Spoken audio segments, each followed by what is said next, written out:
Hi, welcome to my YouTube channel. මම සතිරා.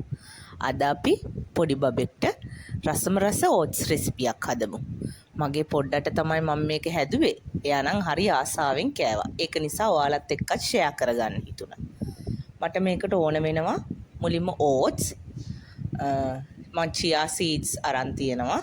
පොඩි හැන්දක්, තේ හැඳි භාගයක් විතර ගත්තේ. එතකොට කුරුඳු කුඩු පොඩ්ඩක්, ඒ වගේම පීනට් බටර් තියෙනවා නම් ගන්න පුළුවන්. නැත්නම් ඔයාලා කැමති නට් පවුඩර් එකක් වුණත් යූස් කරන්න පුළුවන්. මං ඒකට පළතුරු විදිහට දෙලුම් ටිකක් එකතු කර ගන්නවා. මම ඇත්තට මේකට බබාට සීනි තේ හැන්දකට කිට්ටු වෙන්න තේ හැන්දකට වඩා ටිකක් අඩුවෙන් දා ගන්නවා. ෆ්‍රෙෂ් මිල්ක් ටිකක් ගන්නවා. නැත්නම් ඔයාලට කැමති වතුරෙන් හදා ගන්නත් පුළුවන්, පොල් කිරෙන් හදා ගන්නත් පුළුවන්. ඕන මිල්ක් පවුඩර් එකකින් හදාගන්න පුළුවන් බබාට දෙන. මම බබාට ඇති වෙන ප්‍රමාණය ගන්නේ. අපේ බබා සාමාන්‍යයෙන් කනවා මේස හැඳි 4-5ක් මිල්ක් වලින් උයා ගන්න නිසා ටිකක් වැඩිපුර දැම්මට කමක් නැහැ. මොකද වතුරෙන්ට වඩා අඩුවෙන් තමයි කිරි දැම්මහම බෝ වෙන්නේ. මම සම්පූර්ණයෙන්ම කිරි දාලා ඉදව ගන්න. මොකද වතුර දානවට වඩා එහෙම දැම්මහම හරි රසයි. අපේ බබා එතකොට හරි ආසාවෙන් කනවා. වතුර දැම්මහම කන්න අදිමදි කරනවා. ඒක නිසා මම කිරෙන්මයි උයාගන්නේ. කිරෙන් උයාගද්දී ඒක නැටුවට පස්සේ ඒක හැමතිස්සෙම හඳි ගාගෙන ඉන්න ඕනේ. මොකද නැත්තම් උතුරන්න බලනවා. මොකද කිරිනේ තියෙන්නේ.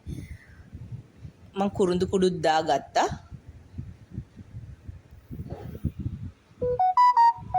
chia seeds දාගත්තා. හොඳට කලවම් කරගන්න. කිරි නිසා කැටි ගහෙන්න බලනවා.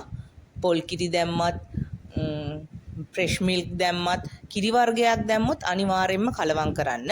එතනම ඉන්න. නැත්තම් කැටි ගහෙන්නත් බලනවා. නිකන් අර පටලයක් බැඳෙන්න වගේ බලනවා. මේ දේ තැම්පත් වෙන්න බලනවා. අනික උතුරලා යන්නත් බලනවා කිරි වලින් හදන නිසා. සීනි තේ හැන්ද විතර මම දාගත්තා. තේ හැන්දකට චුට්ටක් අඩුවෙන්. ඔයාලට කැමති නම් එකතු කරගන්න පුළුවන් සීනි, නැත්තම් එපා. නැත්තම් කිතුල් පැණි හරි රටිඉඳි හරි රටිඉඳි පොඩියට කඩලා දාලා ඇට අයින් කරලා.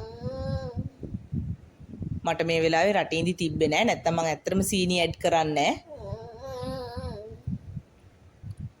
අවුරුද්දකට වැඩි බබෙක් නිසා මම සීනි ටිකක් ඇඩ් කරේ. ෆ්‍රෙෂ් මිල්ක් දාගන්නත් ඕනේ අවුරුද්දකට වැඩි බබෙක්ට. නැත්තම් දාගන්න එපා. මේක ඇත්තටම මාස 7 ඉඳලා 8 ඉඳලා වගේ බබාලට කන්න දෙන්න පුළුවන්. මට මතක නෑ ඕට්ස් දෙන්නේ මොන වගේ වයසෙන්ද කියලා. දැන් අපේ බබා අවුරුද්ද පැනලා නිසා පොඩ්ඩක් ඒක හොයලා බලලා දෙන්න. හරිම රස ගුණ ආහාර වේලා. මේකට බර අඩු වෙනවා කියලා කියනවා. මම නම් දන්නේ නෑ ඇත්තට මේක ඇත්තද බොරුද කියලා. මේක ඒක බර අඩු වෙන්නේ ඕට්ස් නිකන් වතුරෙන් තම්බලා දුන්නොත් කියලා මම හිතන්නේ. මේක පෝෂණීය විදියට බර වැඩි වෙන විදියට හදලා දුන්නොත් මේක නම් බර අඩු වෙන ආහාරයක් නන් නෙමෙයි මං දන්න විදියට. හොඳට කලවම් කරගන්න. මම වීඩියෝ එකේ පෙන්නලා තියෙන විදියටම. නැත්තම් උතුරලා යනවා. මේක සීනි ටිකක් දැම්ම නිසා තමයි අර දුඹුරු පාටට වගේ ඇවිල්ලා තියෙන්නේ. මම කුරුඳු කුඩුත් දැම්මානේ. ඒක නිසා හරිම රසයි. ඒ වගේම හරිම ගුණයි. මේකට කැමති පළතුරක් ඇඩ් කරගන්න පුළුවන්. මට නම් මේ වෙලාවේ තිබ්බේ දෙලුම්. ඒක නිසා මම දෙලුම් ටිකක් දාගත්තේ. මේකටම දාගත්තේ නැහැ. වෙනම තියාගත්තේ. ඒත් එක්ක කන වෙලාවට දෙකම මිශ්‍ර කරලා දෙන්න. ඔයාලට කැමති නම් කෙසෙල් පොඩි කරලා අඹ, ගස් ලබු ඕන එකක් එක්ක දෙන්න පුළුවන්. මේ ඕට්ස් එක බබා ආසාවෙන් කනවා නම් බබා අකමැති පළතුරක් වුණත් මිශ්‍ර කරලා දෙන්න පොඩි කරලා. එතකොට බබා ඒ පළතුරුත් කනවා. ඕනම වෙලාවකදී බබා කන්න කැමති අකමැති දේවල් දැනගෙන ඒ දෙක මිශ්‍ර කරලා දුන්නාම කැමති එකේ රස වැඩිපුර දැනෙන විදිහට බබා හරි ආසාවෙන් කනවා. මම මේක මෙයාගෙන්ම මෙයාටම කවල ඉගෙන ගත්ත දෙයක්. මේ බලන්නකො අපේ බබ්බා කන විදිහ.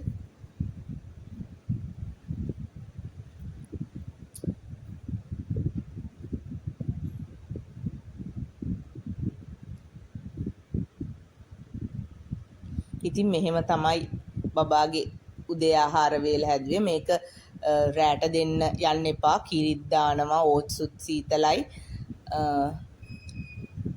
රෑ 7ට වගේ දුන්නට ප්‍රශ්නයක් නැහැ. මම නම් ඕට්ස් රෑටත් දීලා තියෙනවා බබාට. අර පුරුදු කරන්න ඕන නිසා සීතල උෂ්ණ කෑම ඔක්කොම පුරුදු කරන්න ඕන නිසා.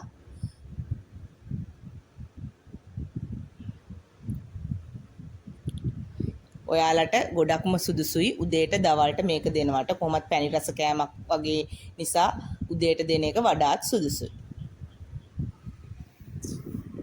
එහෙනම් මම අදට ගිහින් එන්නම්. මාව අහන් හිටියට ගොඩාක් ස්තුතියි. සුබ දවසක්. ආයෙත් මේ වගේ රෙසිපි එකකින් අපි හමු වෙමු.